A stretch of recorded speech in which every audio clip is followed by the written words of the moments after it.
انسان اگر زبان کا مثبت اور پازیٹیو استعمال کرتا ہے تو اس کے جو اثرات ہوتے ہیں وہ بھی مثبت ہی نکلتے ہیں، اور اگر منفی جملوں کا استعمال کرتا ہے، غلط جملوں کا استعمال کرتا ہے، ایسے جملے زبان سے ادا کرتا ہے جس سے ماحول میں بدامنی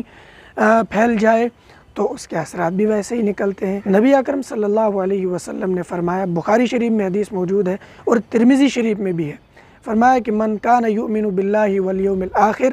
فلیقل خیرن، جو شخص آخرت کے دن پر ایمان رکھتا ہو اس کو چاہیے کہ خیرن، وہ بھلی بات کہے، وہ اچھی بات کہے، وہ ایسا جملہ نہ کہے، وہ ایسی بات نہ کہے جس سے انتشار پھیلتا ہو،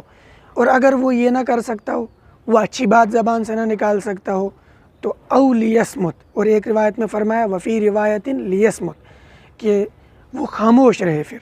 وہ زبان سے کوئی جملہ نہ نکالے، وہ کچھ نہ کہے، بس وہ خاموشی ہی